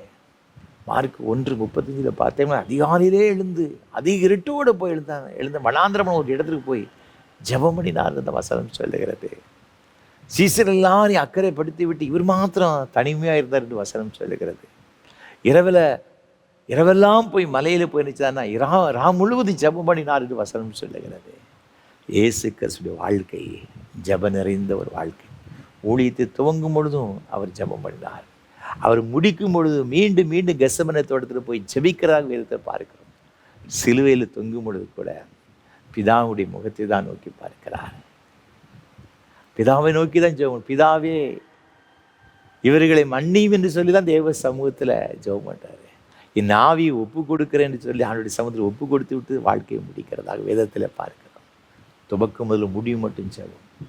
இயேசு கிறிஸ்து வாழ்க்கையும் வெற்றி நிறைந்த ஒரு வாழ்க்கை. நீங்கள் அந்த எஸ்ராவின் புஸ்தகத்தை பாருங்கள், 8ஆம் அதிகாரத்தில், அப்பொழுது நாங்கள் எங்கள் தேவனுக்கு முன்பாக எங்களை தாழ்த்துகிறதற்கும் எங்களுக்காகவும் எங்கள் பிள்ளைகளுக்காகவும் எங்கள் சகல பொருட்களுக்காகவும் செவையான வழியை தேடுகிறதற்கும் நான் அங்கே அந்த அகவா நதி அண்டையிலே உபவாசத்தை கோரினேன். இந்த இஸ்ரவேல் ஜனங்கள் எல்லாரையும் அவன் எருசலேமுக்கு அழைத்து கொண்டு வருகிறான். கிட்டத்தட்ட ஒரு 800-1000 கிலோமீட்டர் தூரம் இருக்குது எங்கே பாபிலோன்லேருந்து இந்த எருசலேம். இவன் வரும்போது சும்மா வரலை. நீங்கள் 1ஆம் அதிகாரத்தில் வாசித்து பார்த்தீங்கன்னா, இங்கு ஏராளமான பொருட்களோடு கூட என்ன செய்தான்னா வருகிறான். இங்கு 6ஆம் வசனத்திலேருந்து 11ஆம் வசனம் வரை வாசித்து பார்க்கும் பொழுது ஏராளமான பொன், வெள்ளி, இன்னும் விலை உயர்ந்த பொருட்களோடு கூட அவன் வருகிறான். இதை ஒரு 1000 கிலோமீட்டர் தூரம் ஏராளமான கொள்ளை கூட்ட மக்கள், மற்ற இன மக்கள்லாம் இருப்பாங்க. இவங்க கொஞ்சம் பேரை வந்து கொண்டு இருக்கிறாங்க. வர்ற வழியில் இவங்க எளிதாக என்ன செய்யலைன்னா, இவளுக்கு கொண்டு வந்த பொருட்களை கொள்ளையடித்து விட்டு சென்று விடலாம். ஆனால் அவன் என்ன செய்தான்னு பார்த்தீங்கன்னா, இவன் ராஜாட்ட போய், நீங்கள் அந்த 22ஆம் வசனத்தை வாசித்து பாருங்கள், ராஜாவிடம் போய் இந்த வழியிலே சத்துருவை விலக்கி எங்களுக்கு துணை செய்யும்படிக்கு நான் ராஜாவிட சேவகரையும் குதிரை வீரரையும் கேட்க வெட்கப்பட்டிருந்தேன். ராஜாவிட்ட போய் உதவி கேட்கறதுக்கு எனக்கு வெட்கமாக இருந்துச்சு. ஏன் அப்படின்னு பார்த்தீங்கன்னா, நான் ஆராதிக்கிற ஆண்டவர் ஜீவனுள்ள ஆண்டவர். அவர் தம்மை தேடுகிறவர்கள் மீது, அந்த வசனத்தை பாருங்க, எங்கள் தேவனுடைய கரம் தம்மை தேடுகிறவர்கள் எல்லார் மேலும் அவர்களுக்கு நன்மையாக இருக்கிறது என்றும் அவருடைய வல்லமையும் அவருடைய கோபமும் அவரை விட்டு விலகுகிறவர்கள் எல்லார் மேலும் இருக்கிறது என்றும் நாங்கள் ராஜாவுக்கு சொல்லியிருந்தோம். ராஜாட்ட ஏற்கனவே சொல்லியிருந்தோம், யாரெல்லாம் இஸ்ரவேலின் தேவனாகிய கர்த்தரை தேடுகிறார்களோ அவர்களுக்கு அவருடைய கரம் நன்மையாக இருக்கிறது. ராஜாட்ட சொல்லிட்டேன். நான் இப்படி சொன்ன பிறகு வழியில் எங்களுக்கு சத்ரு விலைக்கு காக்கிறதுக்கு சேவகர்களையும் குதிரை வீரரும் கொடுத்தா அது எவ்வளவு ஒரு வெட்கமான ஒரு காரியம். ஆகவே கேட்க வெட்கப்பட்டிருந்தேன். என் ஆண்டவரை தேடுகிறேன், நிச்சயமாக எனக்கு உதவி செய்வார். தேடுகிற பிள்ளைகளுக்கு தம்முடைய வல்லமை விளங்க பண்ணுவார். அவர் சொல்கிறான், நான் எங்களை தாழ்த்துகிறதற்கு. இந்த ஜெபம் எதுக்குன்னு பார்த்தீங்கன்னா, எங்களை தேவ சமூகத்தில் தாழ்த்துவதற்கு. அது மாத்திரமல்ல, எங்களுடைய பிள்ளைகளுக்காக, நம்முடைய பிள்ளைகளுக்காக நம்ம ஜெபம் பண்ணணும். எங்களுக்கு தந்த பொருட்களை பத்திரமாய் கொண்டு செல்ல வேண்டும். ஆண்டவருடைய பாதுகாப்புக்காக ஜெபம் பண்ணலாம். நம்முடைய வாழ்க்கையில் எல்லா காரியத்துக்காக ஜெபம் பண்ணுங்க. ஆண்டவருடைய சமூகத்தில் நம்ம ஜெபம் பண்ண, ஆண்டவரே இன்னும் உடைய சமூகத்தை தாழ்த்துவதற்கு எனக்கு கற்றுத்தாரும், எனக்கு கிருபை தாருன்னு சொல்லி நம்ம ஜெபிக்கணுமா. அந்த ஜெபம் பண்ணும்போது தான் அந்த உண்மையான ஒரு தாழ்வு வருமா. இன்னைக்கு நிறைய பேருக்கு மாய்மாலமான மனத்தாழ்மை இருக்குது, பார்த்துக்கிடுங்க. அது தேவையில்லை. உண்மையான மனத்தாழ்வு. அந்த ஆயக்காரன் ஜெபம் பண்ணான் இல்லையா, தன் கண்களை வானத்துக்கு ஏறெடுக்க துணியாமல், தேவனே பாவியாகிற மீது கிருபையாயிரும். அப்படிப்பட்ட ஒரு ஜெபம், மனஸ்தாபப்பட்டு உள்ளத்தின் ஆழத்திலிருந்து நம்ம தேவ சமூகத்தில் தாழ்த்தி நம்ம ஜெபிக்கணும். அது சொல்லலாம், தங்களை தாழ்த்துகிறதுக்கு மாத்திரமல்ல, எங்களுடைய பிள்ளைகளுக்காக கண்டிப்பாக நம்ம ஜெபம் பண்ணணுங்க. ஒரு ஊழியக்காரர் சொன்னார், என்னோடய பிள்ளைகளுக்காக ஒவ்வொரு வாரமும் ஒரு குறிப்பிட்ட நாள் செவ்வாய்க்கிழமை இரவு வேளையில் என் பிள்ளைகளுக்காக நான் ஜெபம் பண்ணுவேன். மற்ற ஊழியங்களுக்காக, மற்ற காரியங்களுக்கு நிறைய நாள் உபவாசம் பண்ணி ஜெபம் பண்ணுவேன். ஆனால் என் குடும்பத்துக்கு, என் பிள்ளைகளுக்காக வாரத்தில் ஒரு நாள் ஒரு இரவை நான் ஒதுக்கி விடுவேன் என்று அந்த தேவ மனுஷன் சொன்னார். அந்த அவருடைய குடும்பம் ஆசீர்வாதமாக இருந்துச்சு. இன்றைக்கி உங்கள் குடும்பத்தில் பிள்ளைகள் மூலமாக பிரச்சனைகள், போராட்டங்கள் வருகிறதா? நீங்கள் வாரத்தில் ஒரு நாள் குறிப்பிட்ட நாளில் பிள்ளைகளுக்காக நீங்கள் உபவாசித்து ஜெபிக்க நீங்கள் உங்களை ஒப்பு கொடுங்க. நிச்சயமாக கர்த்தர் ஒரு பெரிய மாற்றத்தை கொடுப்பாருங்க. அதில் சந்தேகமே கிடையாது. இந்த ஜெபத்துக்கு மிஞ்சினது எதுவுமே கிடையாது. மூளை சாதிக்காத முழங்கால் சாதிக்கும். நீங்கள் எவ்வளவு தான் புத்தி சொல்லுங்களேன், பிள்ளைங்க கேட்குறாங்களா? கேட்க மாட்டாங்க. நிறைய பேர் சொல்லுவாங்க, நான் எவ்வளோ சொன்னாலும் என் மகன் கேட்க மாட்டாங்க, என் மகன் கேட்க மாட்டாங்க. நீங்கள் சொல்லுங்க ஐயா, நீங்கள் சொல்லுங்கள். அன்பானவர்களே, நீங்கள் தேவ சமூகத்தில் சொல்லுங்கள். ஆண்டவருக்கு தெரியும் உங்கள் பிள்ளையை எப்படி நடத்தணும்னு சொல்லி. அன்பானவர்கள், நம்முடைய வாழ்க்கையில் இந்த ஜெபம் ரொம்ப ரொம்ப முக்கியமானது. ஜெபம்தான் பெரிய ஜெயத்தை என்ன செய்கிறது தான் கொண்டு வருகிறது. மூன்றாவதாக நாம் எதை கற்றுக்கொள்ள வேண்டும்? வேதத்தை நாம் வாசித்து பார்க்கும் பொழுது, லூக்கா எழுதின சுவிசேஷம் 6ஆம் அதிகாரம் இங்கே 38ஆம் வசனத்தில் வேதம் இவ்வாறாக சொல்லுகிறது, கொடுங்கள் அப்பொழுது உங்களுக்கு கொடுக்கப்படும், அமுக்கி குலுக்கி சரிந்து விழும்படி நன்றாய் அளந்து உன் மடியிலே போடுவார்கள். நீங்கள் எந்த அளவினால் அளக்கிறீர்களோ அந்த அளவினால் உங்களுக்கும் அளக்கப்படும். மூன்றாவதாக, ஒரு திருச்சபை எதை கற்றுக்கொள்ள வேண்டும் என்று சொன்னால், கொடுக்கிறதை. கொடுங்கள் அப்பொழுது உங்களுக்கு கொடுக்கப்படும். நல்ல வேதவாசிக்கையா, ஜெபம் பண்ணுறையா, நல்லது தான். ஆண்டவருக்கு கொடுக்கின்ற ஒரு பழக்கம் நமக்கு இருக்கிறதா? பழைய ஏற்பாட்டில் தசம பாகத்தை பற்றி வேதம் மிக அழகாக சொல்லுது. புதிய ஏற்பாட்டில் ஆண்டவர் வரும் பொழுது அவர் எவ்வளோன்னு சொல்லலை, கொடுங்கள். உற்சாகமாய் கொடுக்கிற இடத்தில் தேவன் பிரியமாயிருக்கிறார். நாம் கொடுக்கிற காணிக்கையானது உற்சாகத்தோடு மனமும் வந்து தாராளமாக கர்த்தருக்கென்று, கர்த்தருடைய ஆலயத்திற்கென்று நாம் கொடுக்கணும். ஒரு திருச்சபைக்கு நாம் கொடுக்கும் பொழுது அந்த திருச்சபை என்ன செய்யுது? ஊழியங்களில் அது வளருகிறதுங்க, ஊழியங்கள் பெருகுகிறது. அதுக்கு தான் சபைக்கு நம்ம என்ன செய்யறோன்னா கொடுக்கிறது.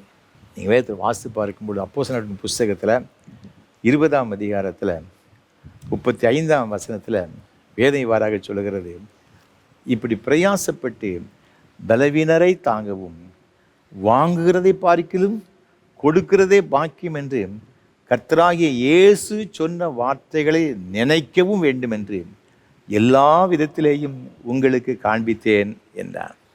இயேசு சொன்ன நிறைய வார்த்தைகள் எல்லாம் நமக்கு சாதகமாக இருக்க எல்லா வார்த்தையும் எடுத்துக்கொள்வோம்.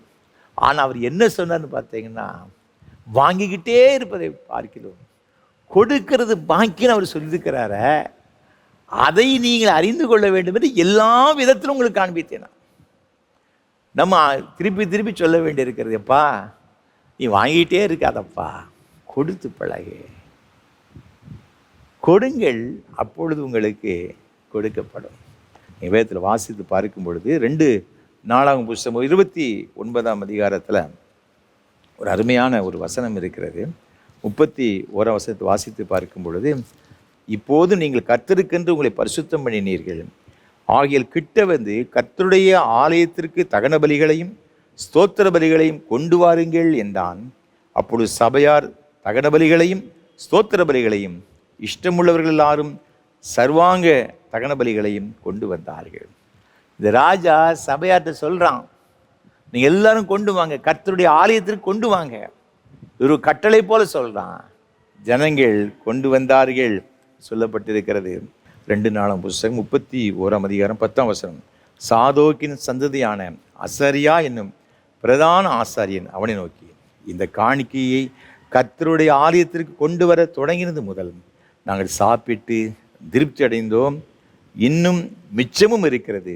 கர்த்தர் தம்முடைய ஜனத்தை ஆசீர்வதித்ததினால் இது திரட்சியான அம்பாரம் மீந்திருக்கிறது என்றான். திரட்சியான ஆசீர்வாதம் அங்கு இருந்ததாக வேதத்தில் சொல்லப்பட்டிருக்கு. குவியல் குவியலாக கொண்டு வந்து படைத்தாள் என்று 6ஆம் வசனம் சொல்லுகிறது. அன்பானவர்களே, ஆண்டவருக்கென்று கொடுப்பதில் நாம் முன்மாதிரியாக இருக்கணும், உற்சாகமாய் கொடுக்கணும். அப்படி செய்யும் பொழுது கர்த்தர் நினைச்சுவார்னா, திரளாக நினைச்சுவார்னா ஆசீர்வதிப்பார் என்று வசனம் சொல்லுகிறது. இன்றைக்கு நாம் கர்த்தருக்கென்று என்ன செய்கிறோம்? இந்த உலகத்தில் தேவன் நமக்கு தந்திருக்கிற ஒரே ஒரு வாழ்க்கை, கர்த்தருக்காக வாழ்வோம், கர்த்தருக்கென்று நம்மை அர்ப்பணிப்போம், நமக்கு கூட ஆண்டவருக்கென்று கொடுப்போம், ஆசீர்வாதத்தை பெற்றுக்கொள்ளும். அப்படிப்பட்ட கிருபைகளை கர்த்தர் தாமே நம் அனைவரும் கொடுத்து ஆசீர்வதிப்பாராக. ஆமென். அர்ப்பணிப்பின் பாடலாக கீதம் 193, கிறிஸ்தவ கீர்த்தனை 81 பாடுவோம். துதி தங்கிய பரமண்டல சுவிசேடக நாமம். கீதம் 193, கிறிஸ்தவ கீர்த்தனை 81 பாடுவோம்.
அன்பின் பரலோக பிதாவே, இது நல்ல ஆசீர்வாதமான வேலைக்காக நன்றியோடு உம்மை துதிக்கிறோம், உம்மை ஸ்தோத்தரிக்கிறோம் அப்பா. ஆண்டவரே, ஒரு திருச்சபை எவைகளை கற்றுக்கொள்ள வேண்டும் என்று எங்களோடு கூட பேசி நம்முடைய வார்த்தைகளுக்காக உமக்கு ஸ்தோத்திரம். நாங்கள் நம்முடைய வேத வசனத்தை கற்றுக்கொள்ள வேண்டும், ஜெபிப்பதற்கு கற்றுக்கொள்ள வேண்டும், கொடுப்பதற்கும் கற்றுக்கொள்ள வேண்டும் என்று போதித்த நம்முடைய வார்த்தையின்படி நாங்கள் நடப்பதற்கு எங்கள் ஒவ்வொருவருக்கும் நீர் உதவி செய்யும்படியாக நாங்கள் ஜெபிக்கின்றோம். இந்த ஆராதனையில் பங்கு பெற்ற ஒவ்வொரு பிள்ளைகளையும் உடைய கரத்தில் கொடுக்கிறோம். ஒவ்வொருவரையும் ஆண்டவர் தாமே அளவில்லாமல் ஆசீர்வதிக்கும்படி நாங்கள் ஜெபிக்கிறோம். ஒரு பிள்ளைகளுடைய வாழ்வில் ஒரு குறைவு கூட, ஒரு நன்மைகள் கூட குறைவில்லாமல் எல்லாவற்றையும் பெற்றுக்கொள்ள கிருபை தாங்கப்பா. அநேக குடும்பங்களில் பிள்ளைகள் மூலமாக வேதனைகளோடு கூட இருக்கிற பிள்ளைகளுக்கு ஜெபிக்கிறோம். ஆண்டவரே, என் பிள்ளை சரியாக படிக்கலை, என் பிள்ளை தவறான வாழ்க்கை வாழ்ந்து கொண்டிருக்கிறாள், எவ்வளவோ சொல்லியும் அவர்கள் என்னுடைய பேச்சை கேட்பதே கிடையாது. இந்த தேவையில்லாத மொபைல் ஃபோனில், ஆண்ட்ராய்டு ஃபோனில் அடிக்ட் ஆகியிருக்கிறாங்க, போதை வசதிகளுக்கு அடிமைப்பட்டு இருக்கிறாங்க, தேவையில்லாத நண்பர்களோடு கூட சுற்றி கொண்டு இருக்கிறாங்க, தேவையில்லாத ஃப்ரெண்ட்ஷிப் இருக்கிறது. கண்ணீரோடு கூட இருக்கிற பிள்ளைகள் உண்டு சுவாமி. நான் எவ்வளவு சொன்னாலும் என் பிள்ளைகள் கேட்க மாட்டேங்கிறது என்று சொல்லி இரவெல்லாம் தன் படுக்கை கண்ணீரோடு நடைத்து கொண்டு அறிந்திருக்கிறீங்கப்பா.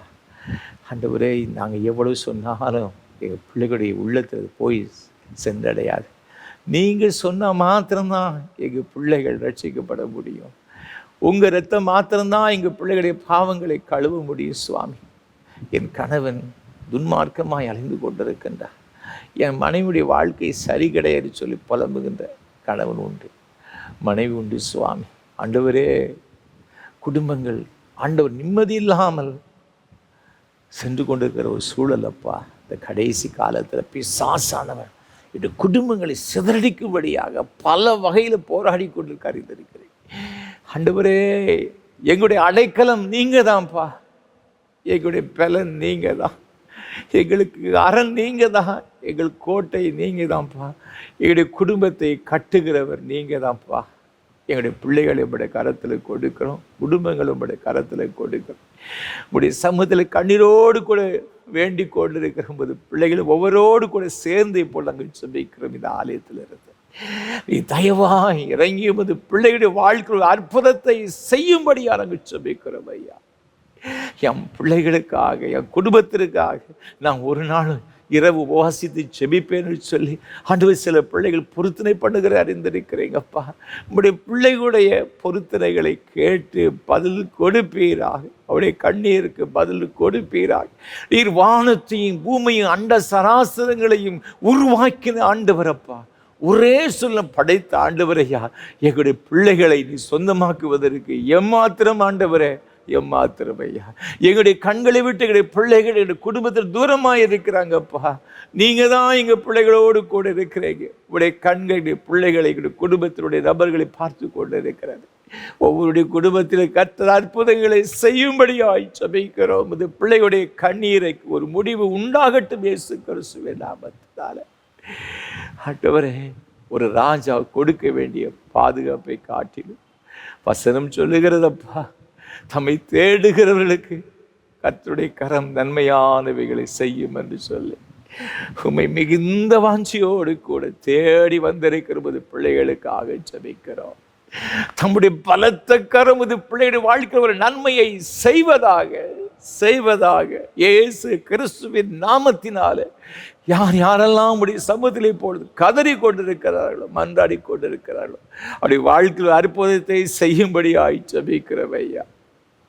இன்று கண்ட எகிப்தில் ஒரு நாளும் காண மாட்டா என்று சொன்னீர, இந்த பிரச்சனை இன்றோடு ஒளிந்து போவதாக இயேசுவின் நாமத்தினால பிள்ளைகளுடைய வாழ்க்கையில் அற்புதம் நடக்கட்டும், கண்ணீர் துடைக்கப்படட்டும் ஐயா. நீங்கள் அவ்வாறு செய்கிற தயவுக்காக உமக்கு ஸ்தோத்திரம். கடன் பிரச்சனையால் கலங்கி கொண்டிருக்கிற பிள்ளைகளுக்காக ஜெபிக்கிறோம். பிரிந்து போன குடும்பத்தின் நான் நிமித்தமாக வேதனைப்பட்டு கொண்டிருக்கிற குடும்பங்களுக்காக ஜெபிக்கிறோம். இழந்து போன எல்லா சந்தோஷத்தை சமாதானத்தை பெற்றுக்கொள்ள கிருபை தருவீராக. ஆண்டவரே, நீ தந்த கற்பதின் கனிகளை ஆசீர்வதிங்க சுவாமி. குழந்தைகளுக்கு ஏற்ற வளர்ச்சி இல்லை என்று சொல்லி புலம்புகிற பெற்றோர்கள் உண்டு தகப்பனே. அப்படி கண்ணீரெல்லாம் நீங்கள் ஆண்டவர் துடைத்து ஒரு அற்புதம் செய்யுங்கப்பா. படிக்கின்ற பிள்ளைகளுக்கு ஞானத்தை கொடுங்க. வேலைக்காய் காத்திருக்கிற பிள்ளைகளுக்கு நல்ல வேலை வாய்ப்பு கொடுங்க சுவாமி. உயர்ந்த இடங்களில் பிள்ளைகளை கொண்டு செல்லுவீராக. அயல் நாடுகளில் இருக்கிற பிள்ளைகளை கர்த்தர் ஆசீர்வதியும். ஆண்டவர் தூர தேசத்துக்கு சென்றுகிற பிள்ளைகளுக்கு வேண்டிய பாதுகாப்பை கொடுங்கப்பா. ஆண்டு உலக இந்த பொருளாதார நெருக்கடிகளுக்கு மத்திய பிள்ளைகளை கர்த்தர் பாதுகாத்து கொள்ளுவீராக. ஒன்றையும் அவர் இழந்து விடக்கூடாது. ஆண்டவரே, சரீர சுகம், ஆன்மீக சுகம், பொருளாதார ரீதியில் ஒரு ஆசீர்வாதம் எல்லாவற்றையும் பிள்ளைகள் பெற்றுக்கொள்ள கிருபை செய்ய வேண்டும் நாங்கள் ஜெபிக்கிறோம் ஐயா. ஆண்டவரே, உமக்கு ஸ்தோத்திரம், நன்றி செலுத்துகிறோம் ஐயா. திருமணத்திற்காக காத்திருக்கிற பிள்ளைகளுக்காக ஜெபிக்கிற ஐயா. என் மகனுக்கு என் மகளுக்கு வயதாகி கொண்டு போகிறது, இன்னும் திருமணம் நடக்கவில்லை என்று சொல்லி கண்ணீரோடு புலம்புகின்ற பெற்றோர்களை பார்க்கிறீரப்பா. ஆண்டவர், எப்படியாயிரும் பிள்ளைகளுடைய கண்ணீரை துடைத்து ஒரு அற்புதம் செய்யபடி ஜெபிக்கிறார்.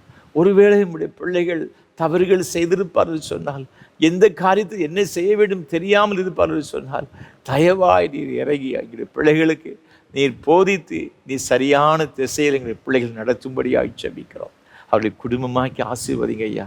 குழந்தை செல்வங்களுக்கு காத்திருக்கிற தம்பதிகளுக்காக ஜெபிக்கிறோம் ஐயா. பல வருடங்களாக ஆண்டவரை காத்திருக்கிற பிள்ளைகளை கண்ணோக்கி பார்த்து கற்பத்தின் கனி உம்மால் கிடைக்கிற ஒரு சுதந்திரம் நீர் தருகிற ஒரு ஆசீர்வாதங்கப்பா. அந்த ஆசீர்வாதத்தை பிள்ளைகளுக்கு கொடுத்து சந்தோஷப்படுத்தும்படி நாங்கள் ஜெபிக்கின்றோம். நீங்கள் அவ்வாறு செய்கிற தயவுக்காக ஸ்தோத்திரம் ஐயா, ஸ்தோத்திரம். பேறுகாலம் இருக்கிற சகோதரிகளுக்கு ஏற்றவில் நல்ல சுக பிரசவத்தை கொடுத்து ஆண்டு கற்பத்தை பூர்ணப்படுத்தி நல்ல பிரசவத்தை கொடுத்து ஆசீர்வதிங்க. தலைவீரங்களெல்லாம் கர்த்தர் மாற்றுங்க. வயோதிப நிலவிற்கு அருமையான பெற்றோர்களுக்காக ஜெபிக்கிற ஐயா. ஆலயத்துக்கு போக முடியாத ஒரு சூழ்நிலை, பிள்ளைகள் கைவிடப்பட்ட ஒரு சூழ்நிலை, பிள்ளைகள் இருந்தும் உதவி செய்ய முடியாமல் இருக்கின்ற ஒரு சூழ்நிலை, அயல் நாடுகளில் இருக்காங்க, அயல் இடங்களில் இருக்கிறாங்கப்பா. இடைய பெற்றோர்களை உதவி செய்ய கண்ணோக்கி பார்ப்பீராக. இந்த வயதான காலத்தில் எத்தனையோ இருதயத்தில் வாஞ்சைகள் உண்டு, ஏக்கங்கள் உண்டு, விருப்பங்கள் உண்டப்பா. நீங்கள் நிறைவேற்றி கொடுக்கும்படியாக ஜெபிக்கிறோம். நீர் சமீபத்திற்கு மாத்திரமல்ல, தூர இடத்துக்கு தேவனாக இருக்கிறீங்கப்பா. எங்கள் பிள்ளைகள் எங்கிருந்தாலும் அவருடைய கரங்களை பிடித்து கர்த்தர் நடத்தும்படியாக ஜெபிக்கிறோம். நான் உன்னை ஏந்துவேன், சுமப்பேன், தாங்குவேன், தப்புவிப்பேன்னு சொன்னவன், இம்மட்டும் நடத்தின இனிமேயும் நான் செய்வேன்னு சொன்ன ஆண்டவர் ஐயா. அருமையான பெற்றோர்களை நீர் கண்ணோக்கி பார்த்து அவருடைய வேண்டிய எல்லா ஆசீர்வாதங்களையும் மன சமாதானத்தையும் ஆரோக்கியத்தை நீங்கள் கொடுத்து ஆசீர்வதிக்கும்படியாக நாங்கள் ஜெபிக்கிறோம் ஐயா. நடக்க முடியாமல் இருக்கின்ற அருமையான தாய் தகப்பன்மார்களுக்காக நாங்கள் ஜெபிக்கிறோம் ஐயா. முதியோர் இல்லத்தில் இருக்கின்ற அருமையான பிள்ளைகளுக்காக ஜெபிக்கிறோம் சுவாமி. ஒவ்வொருவரையும் கண்ணோக்கி பார்த்து அவருடைய எல்லா தேவைகளையும் சந்தித்து அவர்களை அணைத்து கொள்ளும்படியாக ஆசீர்வதிக்கும்படியாக உங்களுடைய சமூகத்திலே நான் மன்றாடுகிறேன் ஐயா. நீங்கள் அவ்வாறு செய்கிற தயவுக்காக உமக்கு கோடா கோடி ஸ்தோத்திரம். அன்று பலவீனத்தினால் பாதிக்கப்பட்ட பிள்ளைகளுக்காக, மருத்துவமனையில் சிகிச்சை பெற்ற ஒரு பிள்ளைகளுக்காக ஜெபிக்கிறோம் ஐயா. என்னென்ன வியாதினாலும் ஒரு பிள்ளைகள் வேதனைப்படுகிறார்களோ எல்லாவற்றிலிருந்து ஒரு பரிபூரமான சுகம் உண்டாக நாங்கள் ஜெபிக்கிறோம் ஐயா. இருதய பலவீனத்தில் பாதிக்கப்பட்ட பிள்ளைகளுக்காக, நுரையீரல் பகுதியில் பாதிக்கப்பட்ட பிள்ளைகளுக்காக, கை கால்கள் இருக்கின்ற வலிகள், நடக்க முடியாத பிரச்சனை, தலையில் இருக்கிற பிரச்சனை, கட்டிகள் மூலமாய் வந்திருக்கின்ற தொல்லைகள் எல்லாவற்றையும் கர்த்தர் முற்றிலுமாய் மாற்றி போடும்படி ஜெபிக்கிறோம். ஒரு பூரணமான ஒரு சுகத்தை உங்கள் பிள்ளைகளுக்கு நீங்கள் கொடுத்து ஆசீர்வதிக்கும்படி நாங்கள் ஜெபிக்கிறோம். நீங்கள் அவ்வாறு செய்கிற தயவுக்காய் ஸ்தோத்திரம் ஐயா. உமது பிள்ளைகள் செய்கிற எல்லா தொழில்களையும் ஆசீர்வதிங்க. என்னென்ன வேலைகள் செய்கிற எல்லாவற்றும் ஆசீர்வாதம் நிறைவாய் தங்கியிருக்கும்படியாக நாங்கள் ஜெபிக்கிறோம். நீங்கள் அவ்வாறு செய்கிற தயவுக்காக உமக்கு ஸ்தோத்திரம். ஏழைகள், எளியவர்கள், திக்கற்றவர்கள், அனாதைகள், விதவைகள், கைவிடப்பட்ட ஒவ்வொருவருக்காக ஜெபிக்கிறோம் ஐயா. ஒவ்வொருடைய கண்ணீரையும் எங்கள் ஆண்டவர் துடைத்து கர்த்தர் ஆசீர்வதிப்பீராக. ஆண்டவரே, உமது பிள்ளைகளுக்கு நியாயமாய் கிடைக்க வேண்டிய எல்லா நன்மைகளையும் கர்த்தர் கட்டளிடுகிறார். ஒருவேளை உலக பிரகாரமாக பல தடைகள் ஐயா, மனுஷர்கள் மூலமாக, உலகத்தின் அதிகாரங்கள் மூலமாக உடைய பிள்ளைகள் நியாயமாய் பெற்றுக்கொள்ள வேண்டிய ஆசீர்வாதங்களை பல காரியம் தடை செய்து கொண்டிருக்கிறது. நீரே உமது பிள்ளைகளுக்காக யுத்தம் பண்ணும்படி நாங்கள் ஜெபிக்கிறோம். நீங்கள் அவ்வாறு செய்கிற தயவுக்காக கோடா கோடி ஸ்தோத்திரம். இந்த ஊழியங்களுக்காய் பல வகையில் உதவி செய்கிற எல்லா மக்களுக்காய் ஸ்தோத்திரம். ஒவ்வொருவரையும் எங்கள் ஆண்டவர் ஆசீர்வதிக்க வேண்டும் நாங்கள் ஜெபிக்கிறோம் ஐயா. விசேஷமாக இந்த ஆராதனை தாங்க முன்வந்த ஊட்டியை சார்ந்த அருமையான பெமிலா ஜெயராஜ் அம்மாவுக்காக நன்றி செலுத்துகிறோம். இந்த வயோதிப காலத்திலும் கர்த்தருடைய கிருபை அதிகமாக அம்மாவை தாங்கி வர தயவுக்காக ஸ்தோத்திரிக்கிறையும் நேசிக்கிற அருமையான மகளுக்கு விசேஷமாக ஜெபிக்கிறோம். நல்ல சுகத்தையும் பலத்தையும் நீடித்த சுகவாழ்வையும் கொடுத்து ஆண்டவரே நீங்கள் வழி நடத்தும்படியாக நாங்கள் ஜெபிக்கிறோம் ஐயா. உன் பிள்ளைகள் பந்தியை சுற்றி ஒளிமர கண்ணுகளைப் போல் இருப்பார்னு சொன்னீங்களப்பா. ஆண்டவரே உமக்கு ஸ்தோத்திரம். அந்த ஆசீர்வாதங்களை அவருடைய பிள்ளைகளுக்கும் கொடுத்து ஆசீர்வதிப்பீராக. அப்படி பிள்ளைகள் அவள் மருமக்கமார்கள் பேர குழந்தை ஒவ்வொருவருக்காக ஜெபிக்கிறோம் ஐயா. ஒவ்வொருவரையும் ஆசீர்வதிக்கும்படி நாங்கள் ஜெபிக்கிறோம் ஐயா. நல்ல சுகத்தை பலத்தை நீடித்த சுகவாழ்வு கொடுத்து வழிநடத்தும்படியாக நாங்கள் ஜெபிக்கிறோம். நீங்கள் அவர் செய்த தயவுக்காக நன்றி செலுத்துகிறோம் ஐயா. தொடர்ந்து உன் தெய்வீக பிரசனம் கிருபை ஒரு பிள்ளைகள் ஒவ்வொருவோடு கூட இருக்கட்டும். ஆசீர்வதியும் நாமத்தை மையப்படும் இயேசு கிறிஸ்துவின் மூலம் ஜெபிக்கிறோம் பரிசுத்த பிதாவே.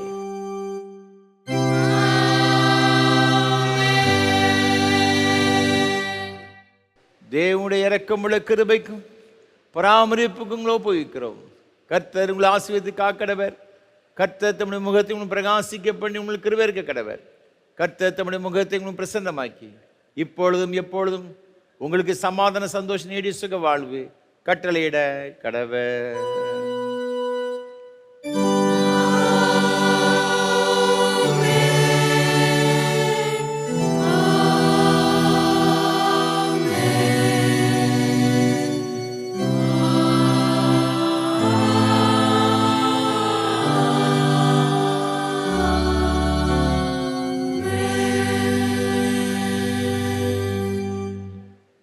நிறைவு கீதமாக கீதம் 222 பாமாலை 175 பாடுவோம்.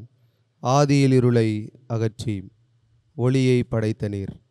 கீதம் 222 பாமாலை 175 பாடுவோம்.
மகா பரிசுத்தம் நிறைந்த அன்பின் பரலோக பிதாவே, இந்த மகிமையான ஆராதனைக்காக உமக்கு ஸ்தோத்திரம் செலுத்துகிறோம்.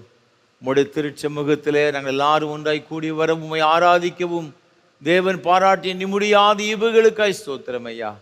ஆண்டவர் தாமே இப்பொழுது ஆராதனை பங்கு பெற்ற ஒவ்வொருவரையும் உம்முடைய கரத்தில் அர்ப்பணித்து நாங்கள் ஜெபிக்கின்றோம். ஒவ்வொருவருடைய தேவைகளை அறிந்திருக்கிற ஆண்டவர் நிறைவான பலனை கொடுத்து உமது பிள்ளைகள் ஒவ்வொருவரையும் சந்தோஷப்படுத்தி ஆண்டவரே உமது பிள்ளைகளை சமாதானம் உள்ளவர்களாக நீர் மாற்றி ஆசீர்வதித்திட வேண்டும் என்று மீட்பர் இயேசு கிறிஸ்துவின் பரிசுத்த நாமத்தில் ஜெபிக்கிறோம் நல்ல பிதாவே. கர்த்தங்களோடு இருப்பாராக. தேவ சமாதானத்தோடு சென்று வாருங்கள்.